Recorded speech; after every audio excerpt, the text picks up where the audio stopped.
When did you first grow curious about the paranormal? Dare you dig deeper? You are listening to Hounds of Asher.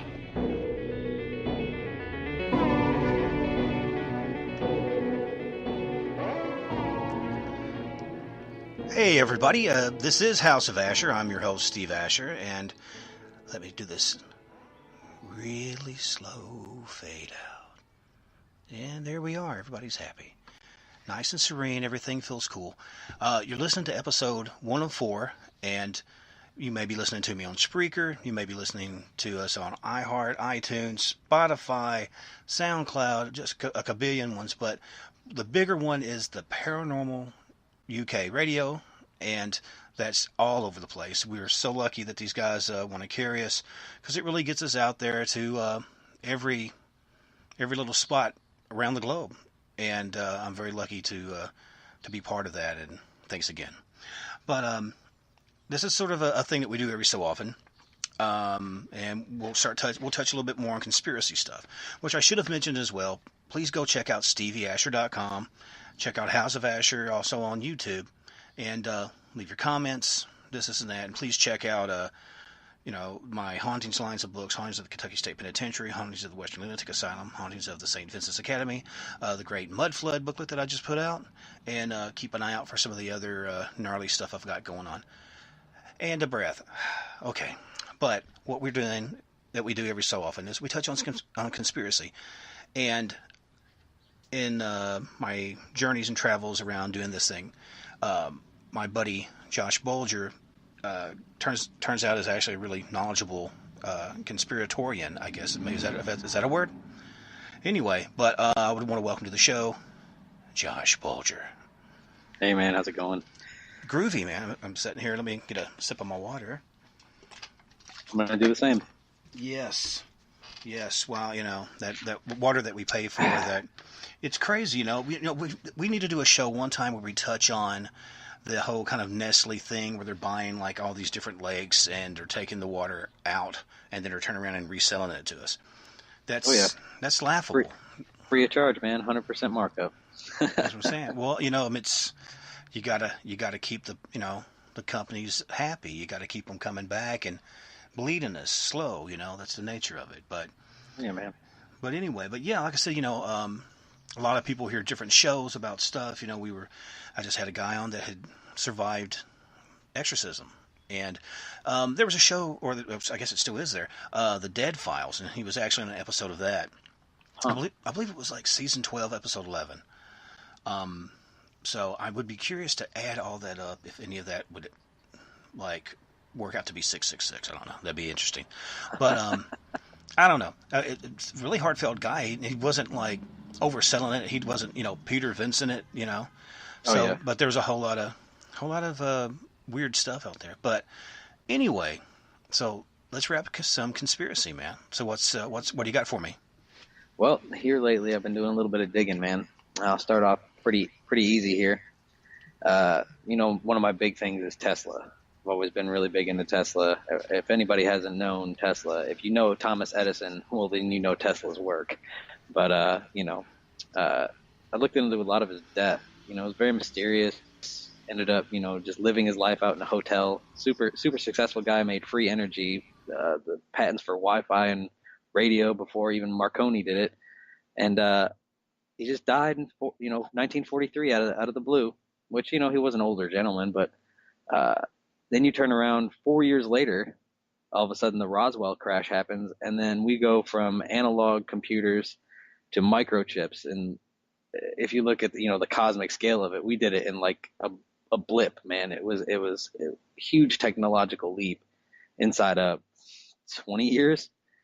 I mean, to me, it seems a little bit fishy. I think if you actually look into the records, which I hate to be that guy that's like, oh, I downloaded the file. Yeah, well, I'm that guy. I downloaded all the files I could find off of Wiki and pretty much any of the Freedom of Information Act. And I've got a lot of the stuff that says that the FBI seized his papers and moved them to the Department of Alien Recovered Information.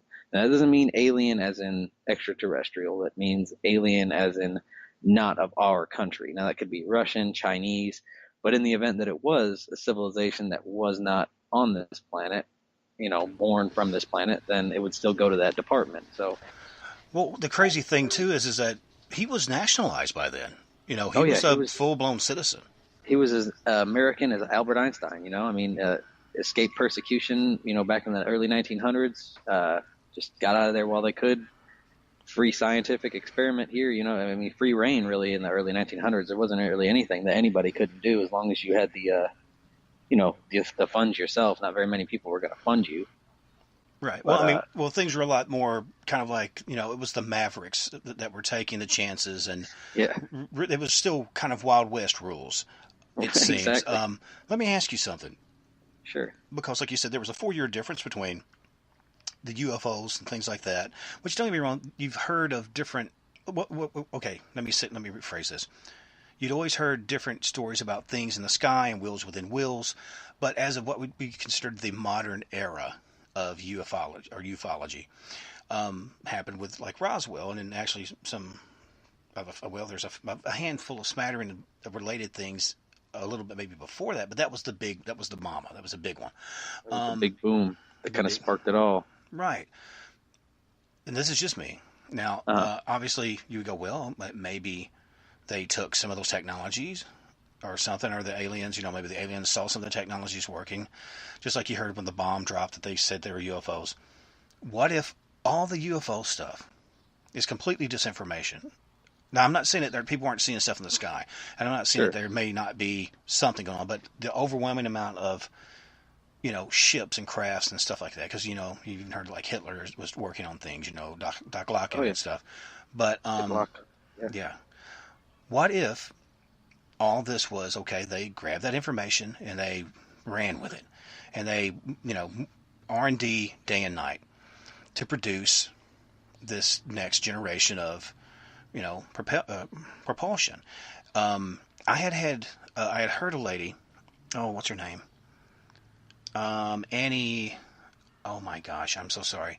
I've actually reached out to her, and she had, give me one second, I will tell you who it is. This is because I'm actually pulling it up on my phone, because I reached out to her just the other day. Annie Jacobson, who's wrote crap tons of books. That's a whole bunch. That's for anybody that's not in Western Kentucky. A crap ton of books is a bunch of books. But she'd written stuff on the assassin, how assassins become assassins, and the life of an assassin, and like the beginning, then the work, and the end of the assassin. She's done all kinds of stuff on the trail of the Nazis in Argentina, and just crazy amounts of stuff. She's done books on psychics and just she goes very neutral and studies it and really picks it apart.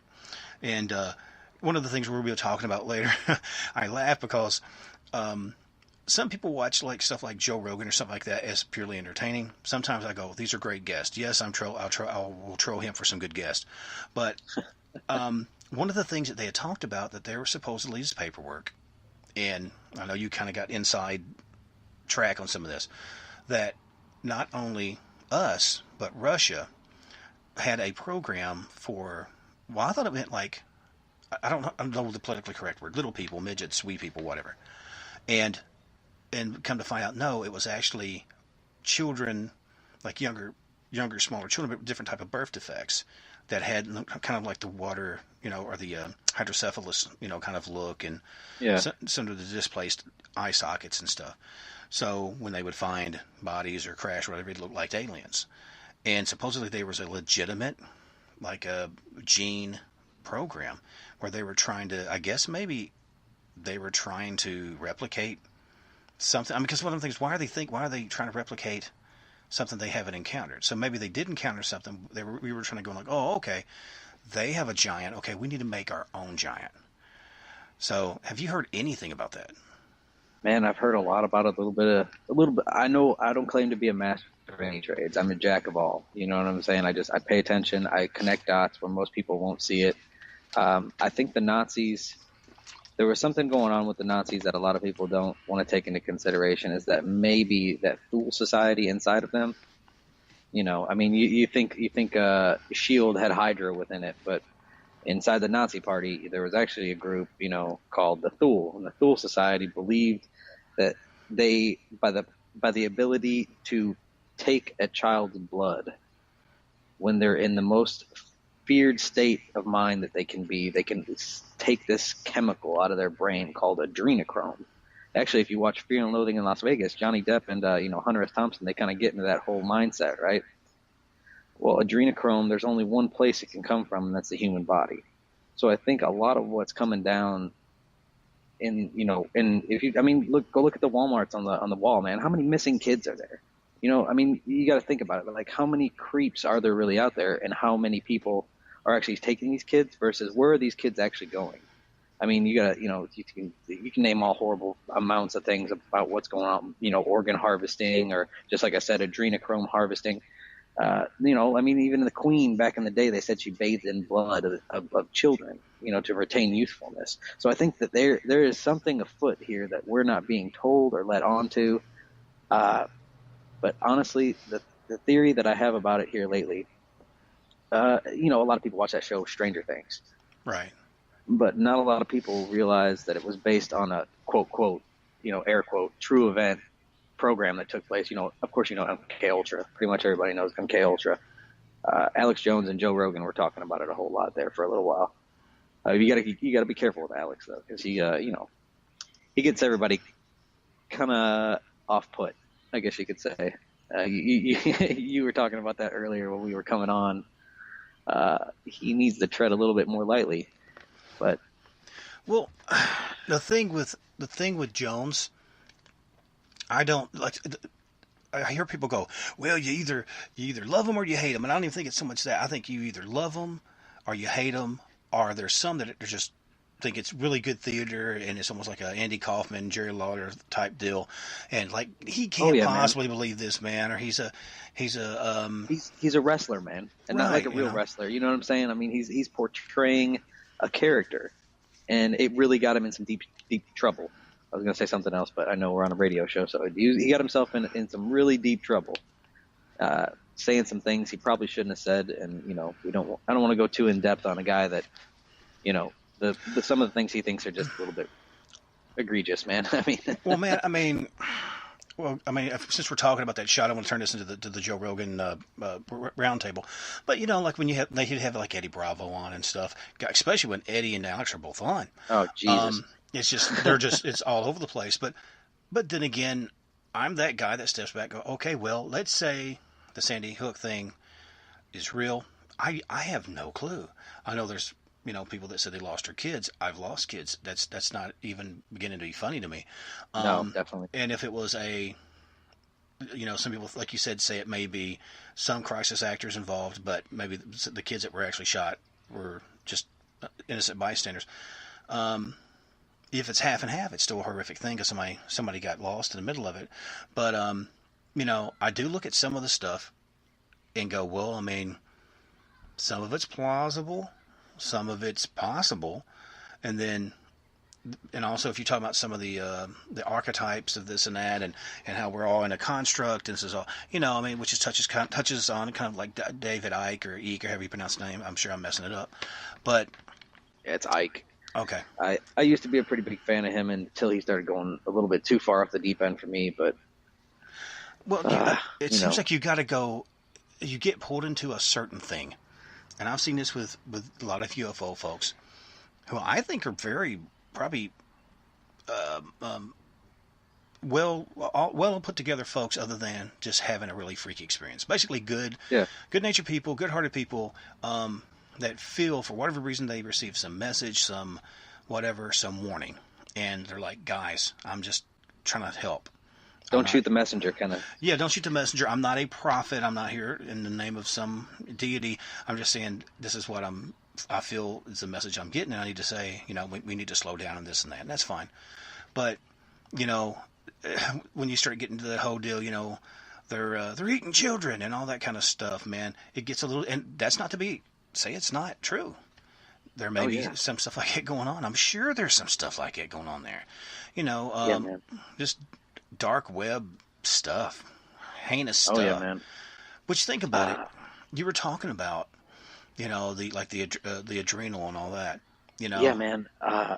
Honestly, I just here recently I've been digging a little bit. I'm one of those guys that puts dots together that nobody ever maybe thought about putting together, and then you kind of take a step back and you look at the bigger picture, and it kind of starts, I don't have any, bona fiable facts yet. I'm working on it, but my running theory is that back in '38, Albert Hoffman discovered the, LSD, the big 1960s party scene. Basically fell out of that back in 1938 in Switzerland, mind you. And then, then you got the death of Tesla in '43, and then there's the Roswell crash out of nowhere in '47, and then between '38 and '47 you had the big huge war. So I mean, obviously that's going to spurn on some people wanting to, if they're not from here, wanting to check out what's going on. We just discovered nuclear technology. That's a pretty big step. But then in the same country that LSD was found, you've got this big huge hadron collider, which is smashing together particles, creating mini what they call big bangs. You make subatomic particles smashing into one another. You've got protoparticles, just floating around, and then you can discover what everything's made out of right in the same country. And then you got that show Stranger Things that comes out with that Montauk Project, and they're communicating with entities not in this dimension using psychotropic chemicals. And I start to think, and I'm like, well, maybe they know a little bit more, like you were saying earlier, that whole simulation, this is all just a construct, but like, what is it a construct in? It's got to be if it's a construct, it's a construct of something, isn't it? Does that not quantify the existence of a deity? If we are created beings, is there not a creator? If someone were to tell you that, this book, I'm going to give you a book and I'm going to place it in your hand. What are the odds that that book just randomly happened to appear in your hand as it is? Next to nothing, because you can't take nothing and make something. That's just not how it works. So then you ask somebody like an atheist that question and say, hey, where does this book come from? Well, I don't know. What if I just placed it in your hand and it came out of nowhere? Well, is it just cut from nothing, or was it created? And they're like, oh, well, somebody created this. And it's like, well, how do you take DNA, which is the biggest, most, instruction manual you can make? You can make anything alive out of DNA. And then what are the odds that somebody did not make that? It just happened. Just random collisions of particles created this living being. Well, then they're like, no. Well, obviously it's, written. It's just like computer code. Well, then there you go. You got a creator. Maybe not a all-knowing, I think we're like a seventh graders in another dimensions project that is on the bottom shelf of the schoolroom, like a MIB kind of, we're just a little marble in a child's game, That'd be kind of funny. Well, man, it's like you said, it's there's so many different little ways you can take it, ways you can kind of conceive different stuff. For me, at the end of the day, obviously when you're dealing with different conspiracy theories and stuff, there's some stuff I can control. I can definitely research it, but yeah, had a lot of friends that got real hardcore deep into stuff. And I take everything with a grain of salt these days, man. You can't. Even me talking now, you can't take everything I say as truth. You gotta. That's why God or a deity or creator, whatever. That's why He gave you the ability to think. So you can take it for your own and research. Knowledge is power. It's all on you. If you want to know more, you don't. People don't have to remain ignorant. And I don't mean that in a bad way. It's just if you don't want to know something, you're going to live blissfully. But if you want to know something, the truth sometimes it's not what you want to hear, but it's what you got to hear. Well, there's something to be said for, ignorance is bliss and whatnot, but also, ignorance is fear. A lot of times, if you're unsure of it, and I'm like this, if it's bothering you, learn about it. Try to learn about it and try to exactly either put it to bed or find a way around whatever and stuff like that and get to it. But you'd made a comment about not making anything from nothing, but then there's also the thing of going, it depends if you're thinking a little bit more along the esoteric lines and kind of spiritual lines, talking about like the ether, there's the stuff between objects, the middle land, that empty space. But, you hear a lot of scientists now even talking about it, says, that really isn't empty. So it's just another. There's just quantum energy just fluctuating there. Yeah, So bring it on back to Tesla. That's exactly what he was trying to harness. That infinite energy. Just space itself has its own energy. But I don't mean like outer space. Sorry for interrupting. No, it's okay, man. All I was going to say is, But even he didn't take credit for it. He said, I get this from outside of me. I get this from elsewhere. And you Right. can take it as an angel. You can take it as a spirit. You can a spirit guide, or you can take it as alien intervention. I've wondered, because we kind of talked about like the mud flood theory and stuff. Oh yeah. Maybe he had that information. Maybe whenever that happened, that wasn't supposed to have happened, and maybe it splintered off. And a handful of people, just like the Mandela effects, there's a group of people that remember, the Shazam thing and different little things, the Berenstein and Berenstain Bears.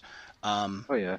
And there's a handful of people that remember at slight variation, or remember certain individuals dying, or remember different people being, done in different ways, in different situations, coming out in different ways.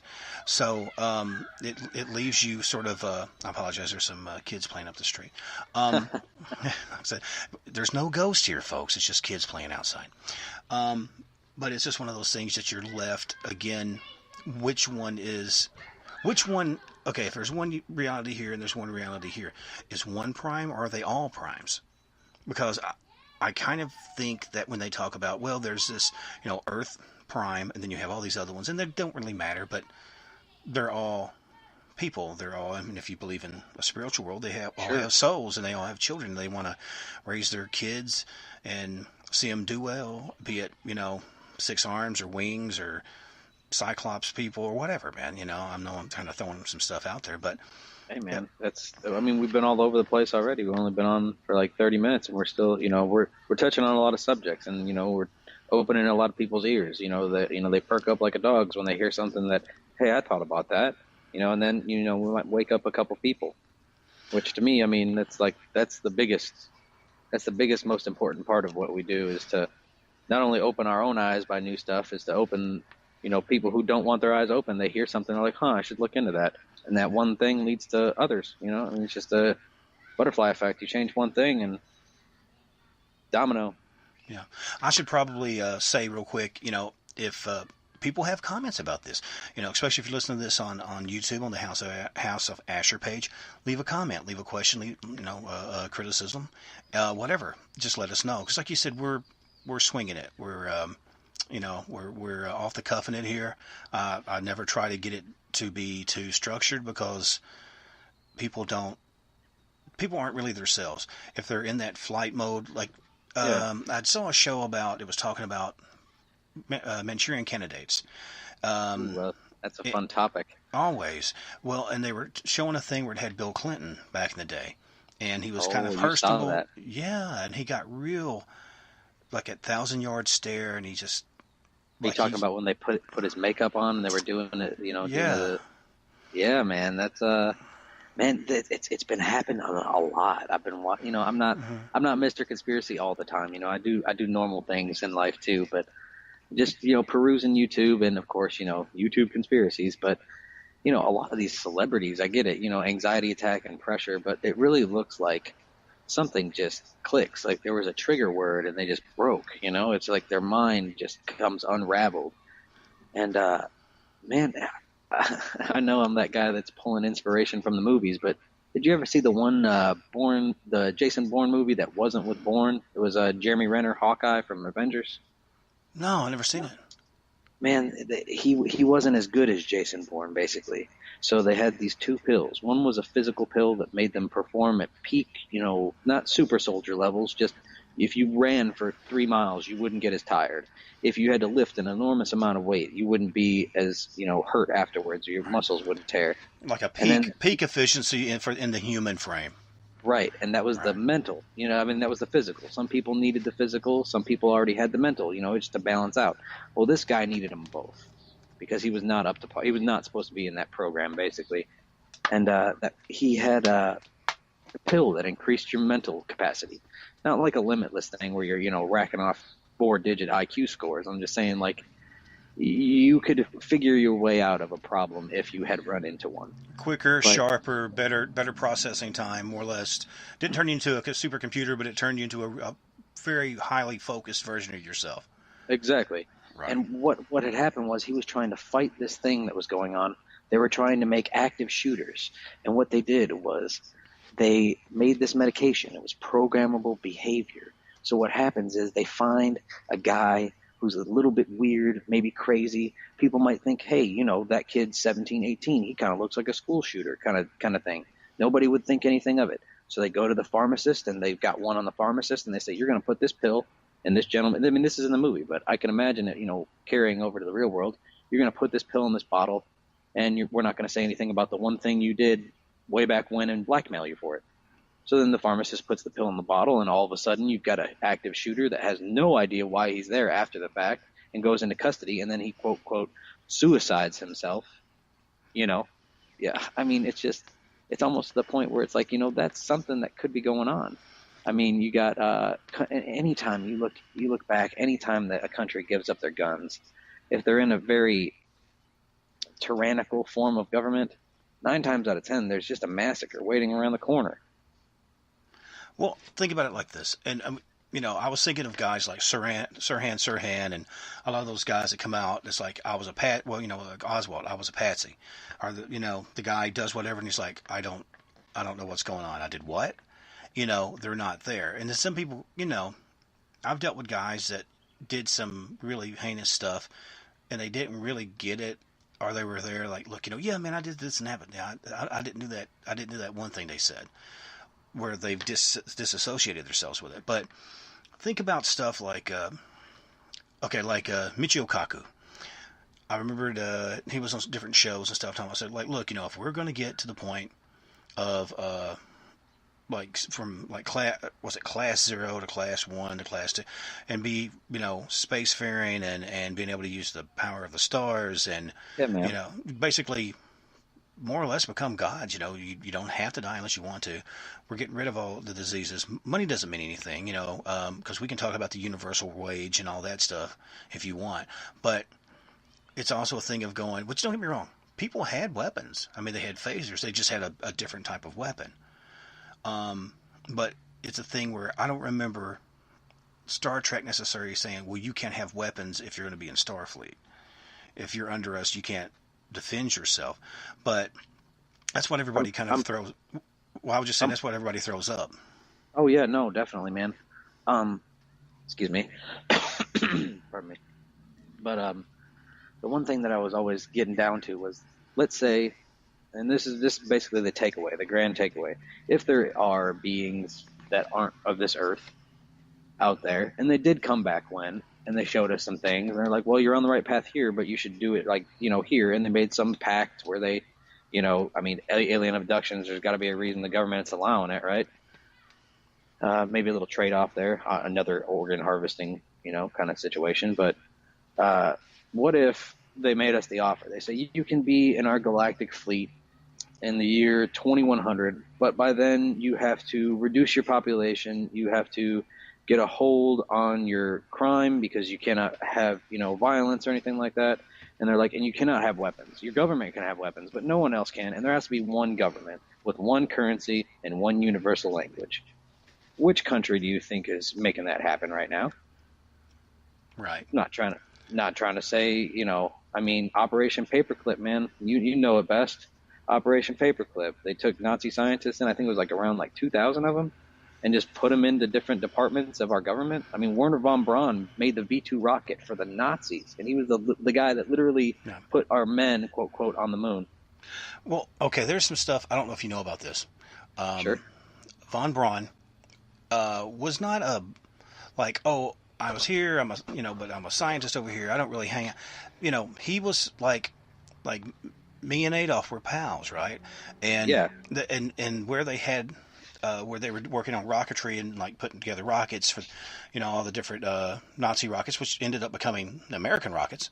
As I understand, they would kill X amount of, and this is a little dark, people, so don't get mad at me, but this is just the way I understand it.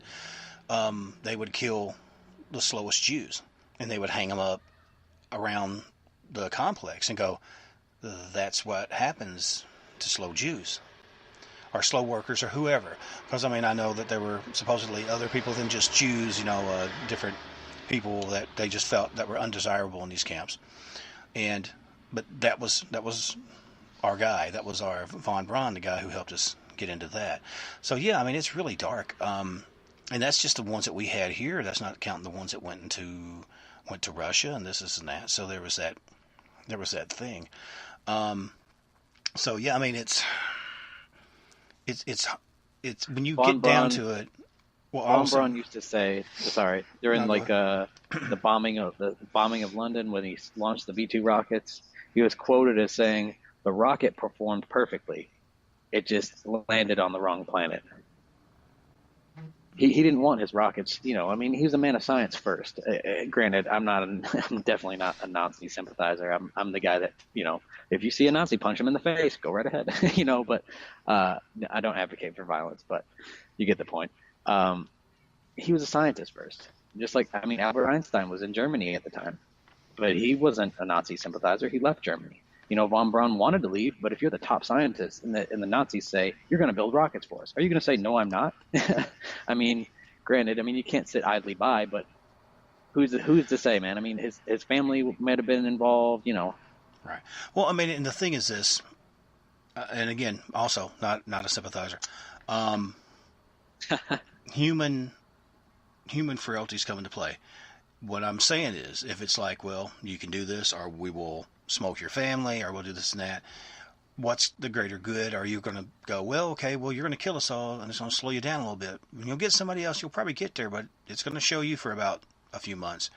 Or do you go, yeah, I'll play along until I get my family out of this situation, and we'll see what happens, which, that's a whole other show we can do about all the different stuff that happened in camps and all this stuff.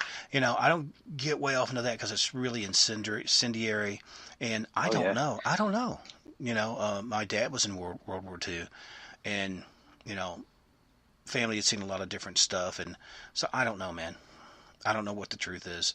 I know what we've been told, and, I've been told a whole lot of different people from a whole lot of different sides, from a whole lot of different views of the war, and different mindsets, and different, because different news reports things differently.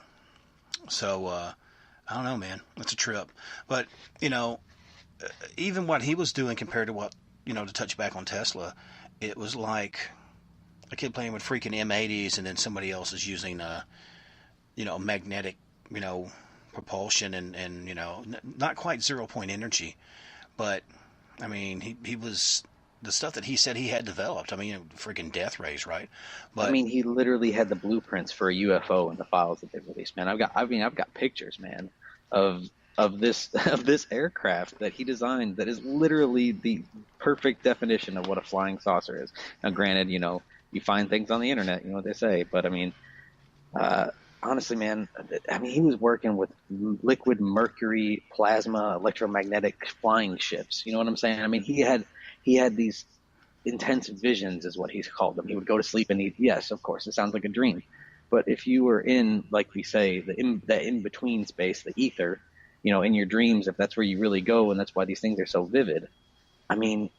What if he wasn't seeing the future? What if he had actually had a glimpse of the past? Which is kind of strange because you can tie it back into the whole, the Thule Society. They believe that there was a record that you could access of the entire human history, and it was called the Akashic Record. And that kind of ties into your book, actually, that mud flood. There's supposedly a great cataclysm that happens every, 12,000 years or something like that. yeah, global resets. It just wipes the planet clean. You know what I'm saying? What if, and I hate to be that guy, the sky is falling, but what if, this whole global warming thing really is a different phase and our ice caps are melting and that great flood is coming? One day it's just going to shift to the point where something snaps, man, and we're not going to be ready for it. I don't know. Let's say the thing with the temperature change and all that. Obviously things have changed, and I know there's a certain amount of secular temperature change, heating up, cold spells, hot spells. But I don't know, man. I'm kind of wondering or thinking that when everything goes down, ice caps are melted, it opens up landscape and areas. You're going to discover older societies that were there, but they were talking about finding like really ancient viruses that were just they weren't dead. They were dormant, dormant in the snow caps. Yeah, What's to say that there's not going to be not a zombie virus, but something that comes from that. some type of ancient virus. Yeah, And it may have been a bioengineered thing by an earlier society. Maybe that's what smoked some of these guys. That's why they're not finding a lot of bones scattered all over in certain locations. And I don't know, man. I mean, I think it could go a whole lot of different ways. I don't know if we're going to necessarily have a biblical flood or whatnot. Again, it depends on what you believe. I mean, what was the old saying? God said he would never destroy the earth again with water. But so I don't know, man. It leaves you because, like I said, I'm kind of torn because, like I said, just like yourself, I had kind of like traditional religious beliefs, but there's so much more out there, and there's so many, because it's like going, okay, well, let's just say if that's the only players on the board, what if there are more? I know a lot of people have the thing of going, well, before it goes down, I think before we, have like a third world war, got to step in. But it's like, well, where were they at for the Japanese or the, people in Nagasaki or whatever, all the different places? Where were they at? And on the, in London when they killed a lot of people, or then they countered and it was just bombed Dresden back into the Stone Age, right? Where was their gods then? What's it? Well, exactly. I forgot the movie. Where's your God now? I'm not making a joke, but that's just kind of the vibe of it. I think we have to stop hoping for somebody, be it on a cloud or be it on another planet, to save us. It's just we have to save ourselves, man.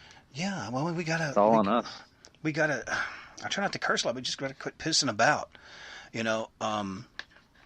If there are beings out there, being some sort of brothers on some level, because like you said, DNA is DNA, and and a lot of them supposedly are familiar looking to us, and maybe in some which way we're from them or they're from Man, us. maybe they're just indoctrinating us. You know what I'm saying? Because I mean, if you showed a picture of what a typical person thinks a gray alien would look like to a person back in the 40s or 50s, dude, they would think it was a demon from where. And I mean, they would never be accepting of that. But what if, after 50, 60 years of indoctrination that aliens are real, and then they come out and say, hey, look, aliens are real. This is the guy. And they show us the alien. We're not going to be like, oh, it's a demon. Not near as much. I would say upwards of 70% of people would be accepting of another alien life form.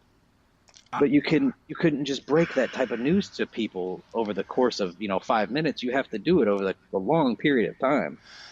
If you sat me down and said, hey, everything that you thought is wrong, your entire life is wrong, you're not for sure what whatever what they're going to do, or maybe even it's like, look, they said your life is basically going to remain the same, but as your generations, your sons, your daughters, your granddaughters come along, they're going to add different little changes, different little technologies to catch you up relatively quick. You might go in 200 or 300 years, and what most people go in 1,000 years, but they're going to be here to foster you so you don't blow yourself up. Exactly. I mean, we sent out we were a big beacon, man. I mean, you know what I'm saying? That those nuclear blasts, there was a lot of them. A lot of people think, oh, we've only detonated.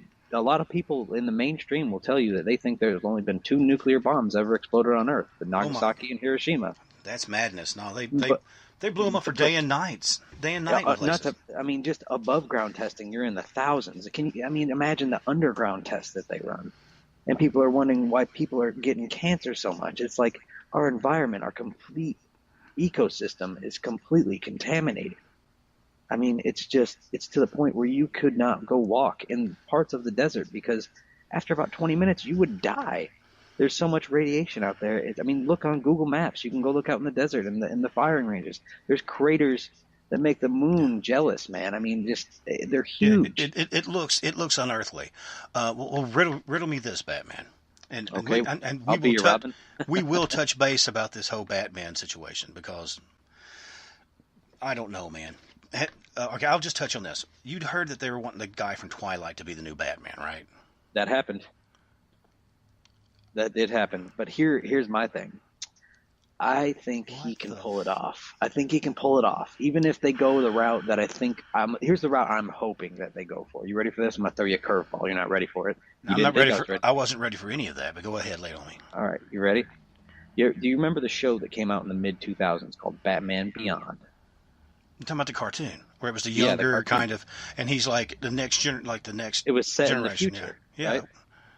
Okay. Let's just say he's not Bruce Wayne. He is Batman, but he's not Bruce Wayne, right? Okay. Set it like 50, 60 years in the future. You know, flying cars, skyscrapers, all that good jazz. And he runs across Wayne Manor, all dilapidated, and he goes out there, checks it out. Bada bing, bada boom. He runs into Bruce Wayne, played by none other than Michael Keaton. Okay, that's the only way I can see it. If they have Michael Keaton back on it in some level, I'm down. I will take a. Hopefully, he's not going to be a sparkling Batman, but Yeah. But if it's like Batman meets Tron or something, yeah, I'll take it. Exactly, man. If he's there. That would be wonderful. I would very much enjoy that. Okay, But let me ask you this. You were talking about the cancer thing before we get too sidelined. okay. What if that is, in a really jacked up way, preparatory? People that have less tendency to deal with radiation, because obviously if you're going to be traveling off world, Are you talking space travel? Space yeah, travel radiation. maybe. Yeah. Well, the thing is, it's like, well, look, if they're getting cancers real easy, these people are not able to absorb the radiation, because what's going to happen is you're going to have the survivors will mate, and they will most likely pass that gene that gives them a little bit more of a resistance to radiation, because there are people that have it to a degree. Oh yeah.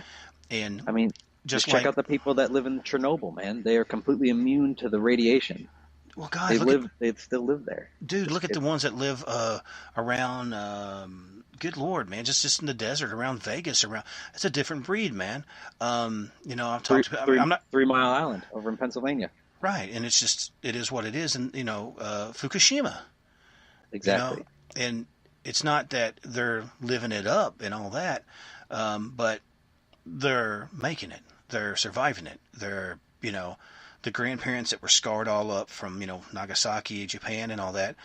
Most of those have gone, and you have the next generation. And I'm almost sure those ones that weren't born with severe birth defects and died or whatever, probably just by being Built exposed up to some it. type of immunity. Yeah, almost like an immersion therapy, a really dark immersion therapy. But I don't know. I mean, it seems like maybe it's preparatory. So it's almost like you're saying like instead of terraforming a planet, they're gonna terraform us. Terraform the people. Genetic manipulation so they can live on a planet that maybe has more radiation and less oxygen. That's why they're polluting the air, taking the oxygen level down. That way you don't need as much.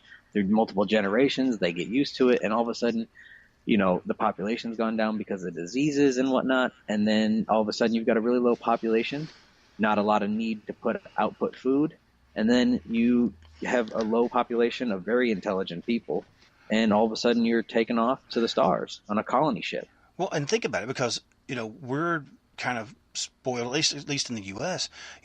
We eat meat like crazy, and which, I mean, not judging, love meat. Love steak. Love steak, man. Anybody wants to send some steaks to the House of Asher, please let me know. I'll send you my address. But it's a thing where I mean, it sounds dopey on the face of it, but the more we're talking about it, it's just like, think about it. You're going to be in positions where you are going to be exposed to radiation.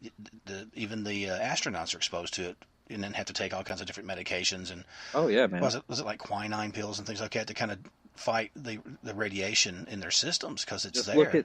Just look at Buzz Aldrin, man. I mean, this guy supposedly, has been saying that they didn't actually go to the moon. Yeah, and I mean, because you got the Van Allen belt? Yeah, the Van Allen radiation belt. Yeah. Yeah, which they say is 110% toxic, man. Nothing can survive, minutes in it. Which, I mean, it takes a little while. I mean, I think people think it's like, bam, and you're gone, and you're through the ceiling and you're out in space. But it takes a while. It's a rough ride. Was it like 7 or 8 minutes to go from the ground into low Earth orbit? So I mean, if you're in that Van Allen belt for more than 10, 15 seconds, I mean, you'd probably be really jacked even for 10 or 15 seconds. But because I mean, that opens up the whole thing about Was it fabricated? Was it done to Here's my take whatever? on it, man. I really honestly think, with 100% certainty, we as the United States did not make a claim that we could not back ourselves up. I think we did go to the moon. I think it did happen, but I don't think it happened when they said it happened. They destroyed the original tapes of it, and then they gave us some Hollywood stuff done by what's his name, the guy that did The Shining, Oh yeah. 2001: Space Odyssey. Yeah, Stanley Kubrick. Kubrick. Well, there you go. That's kind of one of the things that I'd kind of speculated too, is that maybe we saw and found things, and maybe we found like shattered globes of, because you have guys like Richard Hoagland talking about, well, there's all that stuff, all the sand, all this and that's all silicon, and it's from all the globes and the spheres that were shattered. And there was a great library, there as well. Maybe we got it, and then we said, oh, okay, yeah, they can't ever see this. So let's run a lot of B-roll, guys. Let's do some B-roll, and we'll get an idea. Okay, here, take a bunch of shots of the landscape. Okay, boom. Make this in a studio, because we want to have a very clean, precise thing. We want to look good. We don't want to look bumbling.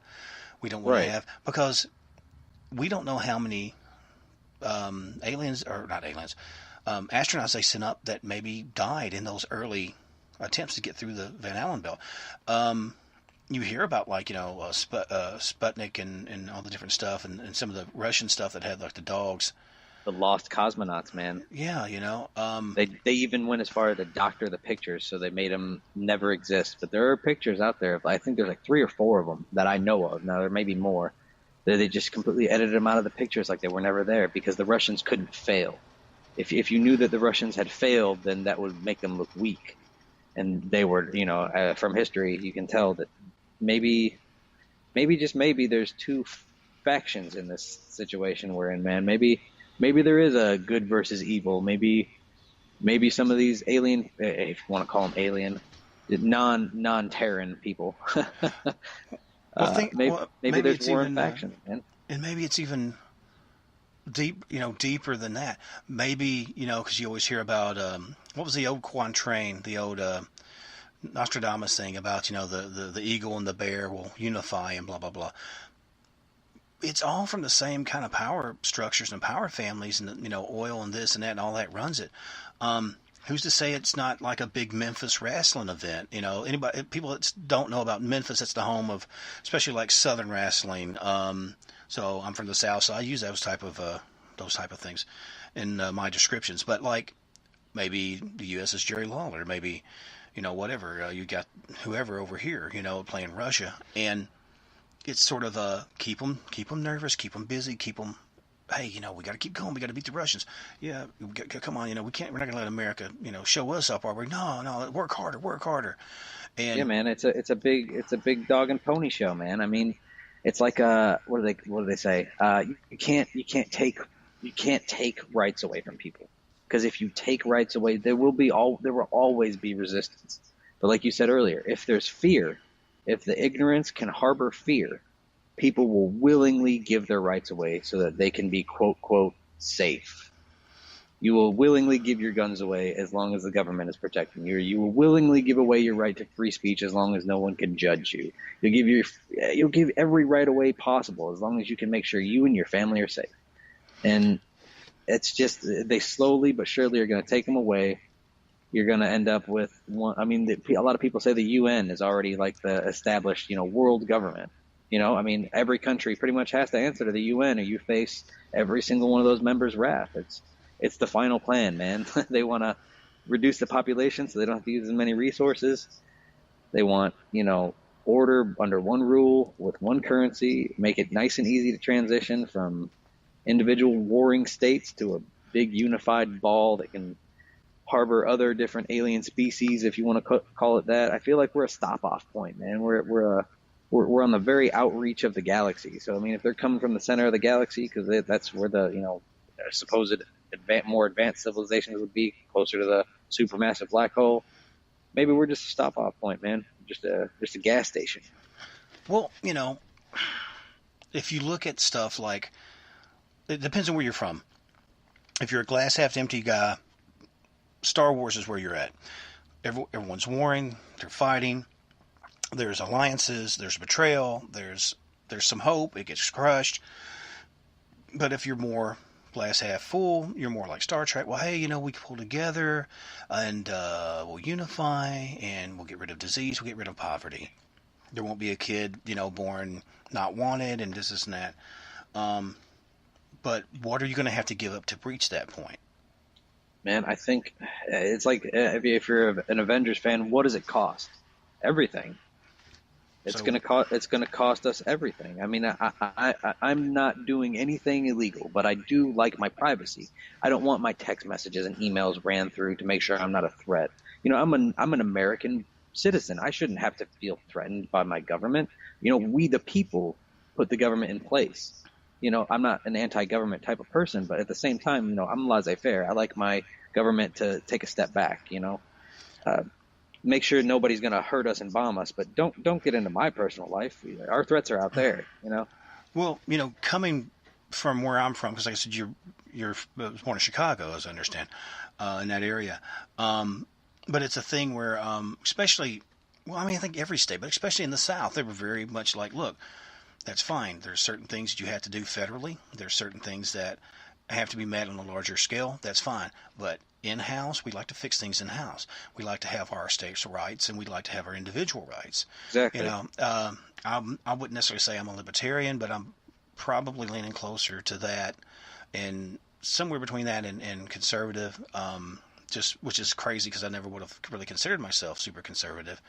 But it's just a thing of, yeah, you have to have a certain amount of protection for your people, and there has to be a certain amount of at least in the way it's set up right now, people have to kind of be willing to do the work, to make everything work. But, slightly off topic. I love off topic. I'm like the king of unorganized. I'm all over the place, man. That's what it's at. Well, that's where you find things. If you keep running down the same path and so streamlined, there's no room for thought, linear thought. What's the point? But, went camping with my youngest this weekend. It was great. Almost a full moon. It was pretty cool, temperature-wise. Rained a little bit overnight, but that was cool too. Laying in a big, up in a big tent with a big rain catch over the top of it, or a rain shield, listening to the rain, coyotes yipping off in the woods. It was really mellow, and I had my phone around, but I wasn't really playing on it, in case there was an emergency or something like that. But yeah. Other than that, it's set on the other end of the tent. I didn't really play with it. You're detoxing, man. Totally. And for a little bit, I was kind of weird. I was kind of fumbling with my hands, and I was like, you know what? Let's get out of the tent. Let's go around. Let's run around, because we brought like a telescope, so we were studying the moon and checking out all the craters, and then showing, like, well, okay, well, here's Ursula Major and some of the other constellations, the Crab Nebula or the Crab constellation, and just going back real like 60s, 70s old school minor technology usage, and it was great, man. My stress really dropped away, and because there's so much going on in the modern world that just keeps you grinding all the time, it's really necessary. It really is. And I think there's a reason that people have encounters. Okay, this is one of my last conspiracies, I'll say. All right. You go out, your mind's open. You're not, looking down at a spreadsheet or whatever. You're actually looking at the treetops. You're looking at the clouds, and hey, look at that. It looks like a little bunny, or look at that. It looks like Uncle Ted with his shirt off, whatever. But you're open. You're working on a different vibration, and you're connected to the earth. That's one of my trigger words, man. It just brings out too many conspiracies. Well, no, vibration. Think about it. Think about it, because if all this is different visuals on different vibrations, what's to say you don't slightly ascend a little bit to where those things are visible better. Man, you're visible to them. You're gonna break me into a whole nother conspiracy. We got a couple minutes. Run with it. All right, man. what if they say that a toddler below the age of 5, right? They can see it's like a 5 percentile can see into the UV spectrum, the ultraviolet light. We can't see that as adults, but kids under 5, supposedly their irises can see UV light. What if spirits, and I'm bringing it back into your territory, what if spirits are literally just, it's your mental mind projection of yourself shifted into a different spectrum of light where people cannot see you, and because you are not on the same physical vibratory frequency of the other people around you, they can't hear you or see you. So it's a ghost, right? It lost its body, it disconnected. If you measure the electrical voltage of a human body at the time of, like, right before death, there is a charge, and then if you measure it afterwards, I believe that spark, the thing that beats your heart, the impulses that go from your brain to your nerve endings, man, it goes somewhere. I think that what they call it, 7 grams of your soul just disappears. Right. That electrical current, I think it just shifts in a phase, man. You can call it a dimension, but you just shift in the light spectrum. That's why sometimes you can catch it on a FLIR camera, because there is energy there in that spot that you see negative space, dead space. And you're open to it. That's the bottom line. If you're not, there are people that can tune to that frequency, a psychic or a medium or someone who can hear him, or someone who can actually see into it, man. I mean, it's just, I see dead people, Sixth Sense kind of thing, man. Maybe that's what that is. Well, okay. Do you remember when televisions weren't HD? You remember when there were rabbit ears? You walk into a room and you can hear the TV if it's on, even if the black screen isn't there. Well, I was more talking like, depending on the clouds, okay, depending on the skip, you might pick up certain channels. You're driving in your car, your pickup or whatever. You go down a hill and you lose a station. Maybe it picks up, or you go up to a higher station, or up into a higher region, and maybe it was playing a rock station. Then now you're hearing something from Latin America or from Mexico or something. Yeah. And it's all on the same frequency, but it's a different frequency because it's their frequency. So it's like this reality, that reality sandwiched on top of each other. And what you run across is what is there because you're now open to that frequency. So I don't know, man. In the end, you just got to say it's possible and go on with it. Yeah, at least for me. I think a great visual. Last thing I'll bring up. You ever heard of the cymatics? Somewhat. Cymatics are when there's a plate that it vibrates with different levels of frequency, and as you put grains of sand or salt, whatever your preference, it makes different patterns. Yeah, it'll change shape. Now that means to tell you that there is a visible spectrum to sound. You can visualize it. You know what I'm saying? There is a frequency that it goes by. And with cymatics, it kind of dictates that maybe, just by cymatics alone, you could see that just individual sounds can change the environment around you. These pyramids and stuff were built with something around that nature. The monks all harmonizing together, and it creates a sound wave that disturbs gravity or something like that. I'll throw 2 things on top of that because we're almost out of time, Josh Bulger. Yep, I got you. Okay. Muad'Dib. The name Muad'Dib had a certain vibrational quality that would kill you. The structures of the pyramid supposedly produces a certain resonance and a certain sound, and can absorb certain sound energies. Okay, which we do the same thing when we have a bass go off. Bass speakers go off in front of us. So I think we're electricity, and we're vibration, and we're squishy, and we're hard, and we're all these different things thrown together, and we're what we are in whichever medium that we are putting our energies into.